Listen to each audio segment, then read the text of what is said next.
The news of his arrest was confirmed just after 10 this morning after a fleet of unmarked cars carrying plainclothes police was seen pulling up outside the Sandringham estate in Norfolk, where Andrew Mountbatten-Windsor now lives after he moved out of the Royal Lodge earlier this month. Thames Valley Police confirmed a man in his 60s had been arrested and is being interviewed under caution on suspicion of misconduct in public office. It is a serious offence which carries a maximum sentence of life in prison. Detectives have been investigating Andrew's conduct as trade envoy for the UK for the last 10 days after emails in the Epstein files suggested he shared confidential information with the convicted paedophile, including reports of his official visits and potential investment opportunities. Andrew has previously denied any wrongdoing over his connections to Epstein. He has not responded to LBC's request for comment on the specific allegations connected to the release of the latest Epstein files in January. As you say, today is the former prince's 66th birthday and sees him become the first senior royal in modern history to be arrested. He is now in custody, being questioned. As with any detainee, police can hold him for up to 24 hours before they have to charge him with a crime or release him. His current location where he's being held has not been made public, and reportedly, but though perhaps unsurprisingly, the king was not told in advance that his younger brother was about to be arrested. At around midday, the king released a statement expressing his deepest concern about hearing the news of the arrest, saying the police will have his wholehearted support and cooperation, adding, "Let me state clearly, the law must take its course." Now, in the meantime, the royal family are pretty much carrying on with business as usual, with the king and queen both attending events today. They haven't responded when questions about this have been shouted at them. Searches are now being carried out by police at both Sandringham and the Royal Lodge. It is a huge job. Officers will be going through the properties with a fine-tooth comb, looking for any evidence that might be relevant. And for now, Andrew is in custody in an unknown location. As I say, he can be there for up to 24 hours from the moment that he arrived at the police station. So it could be a night in the cells ahead of him. He has consistently and strenuously denied any wrongdoing. And of course, being named in the Epstein files is not an indication of misconduct. Live from Buckingham Palace, LBC's reporter Helen Hoddinott bringing you right up to speed on everything that we know about what has happened today since, as Helen described, about 10 o'clock this morning when that news first came through of those unmarked Land Rovers heading up into Sandringham and the arrest having been made.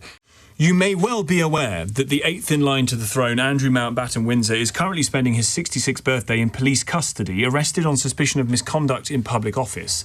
Thames Valley Police confirmed the arrest at about 10 o'clock this morning. We think they made the arrest about 8 o'clock this morning, following allegations made against the former prince after the release of millions of pages of files related to the paedophile financier Jeffrey Epstein. Wendy Joseph KC is a former Old Bailey judge and author of Rough Justice, Do We Have the Law We Deserve? Thank you so much for coming on the programme, Wendy. It's good to see you again. Can I ask you about the suspicion around misconduct in public office? What of Andrew's role could we say was in public office? Well, that's a question that will be explored, but this prosecution, if there is a prosecution, I suppose must be based upon his status as trade envoy. He couldn't be prosecuted simply because he is a member of the royal family. He's being prosecuted because he held, or it is said that he held, the office of trade envoy. As I say, it may be disputed, I don't know.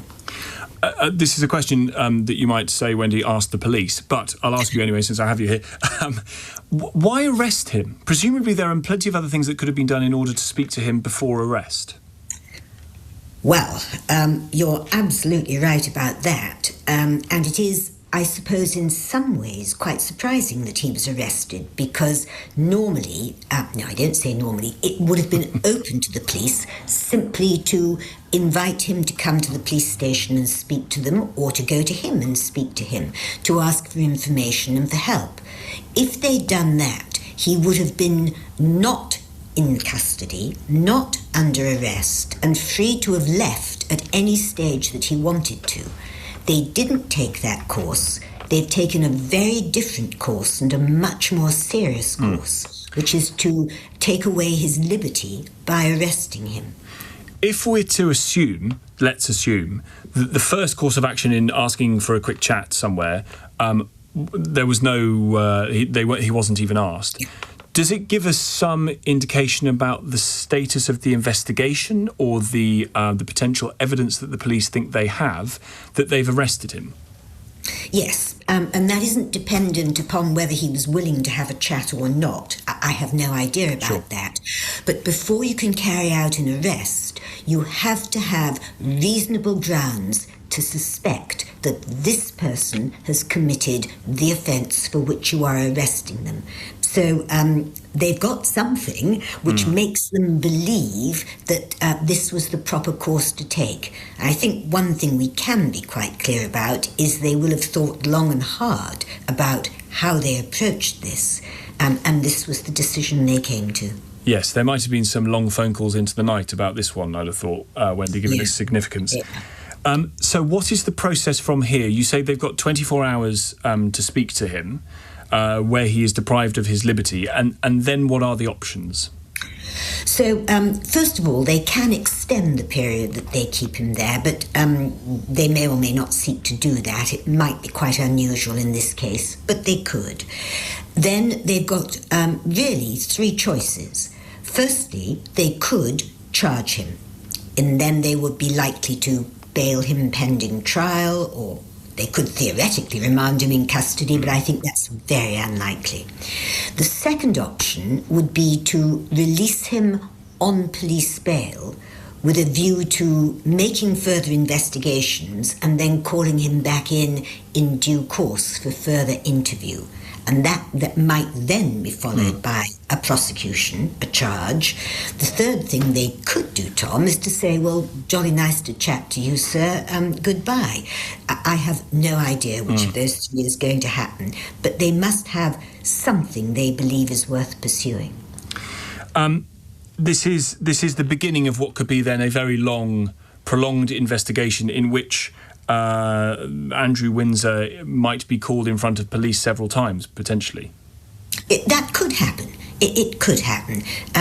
They've got to put together a case, and it's quite a difficult thing to prove, this charge. It's quite a complicated thing to prove, because unlike most of our crimes, which are in statute, actually set out in Acts of Parliament, this one isn't. It's a thing called a common law crime, and it's got a lot of complicated elements to it. So the definition of misconduct might be quite loose or watery or slippery? Well, there is no actual definition. What they would have to... Or non-existent. Whoa. No, what the Crown would have to prove, if they were to charge him with this, is that he was a public officer by holding the position of trade envoy, and that while acting in that role, he willfully, that is deliberately, misconducted himself to the degree that it was an abuse of our public trust in him. And that he had no reasonable excuse or justification. So there's quite a lot of different elements there. From a lawyer's point of view, it would be a very interesting trial. From the public's point of view, it would be very important. Quite. But as you say, he remains in police custody at the moment, merely arrested on suspicion. That does not confirm guilt one way or the other. He's denied any wrongdoing over his connections to Epstein and what have you. And give us a sense, if you would, Wendy, just finally, of the types of conversations between whom, because there are a lot of different police forces investigating a lot of different elements of this, that might have gone on that may have led to today's events. Well, it will have been very carefully thought about. I don't know what evidence they've got. I don't know what further evidence they're looking for, but they will have thought it through very carefully, and the police will have been working hand in hand with the CPS without any doubt at all. And I'd be amazed if they hadn't been consulting lawyers at a very high level. So there might even have been some discussion prior to the arrest with the Crown Prosecution Service to say, well, this is what we think we've got. What would you guys think of it in the event that maybe a charge came? I can't tell you what did happen, but I'd be very surprised if that didn't. Great pleasure to talk to you as always. Thanks so much for coming on. Wendy Joseph, KC, is a former Old Bailey judge, author of Rough Justice, Do We Have the Law We Deserve? Again, I tell you because it is the right thing to do that he has previously died, Andrew Mountbatten-Windsor, previously denied any wrongdoing over his connection to Epstein. He's not responded to our request for comment on the specific allegations connected to the release of those files. And he is in his 66th birthday in police custody still. They've been there, I think, since 8 o'clock this morning. They've got some hours to go yet, potentially, as Wendy was saying, possibly as long as 24.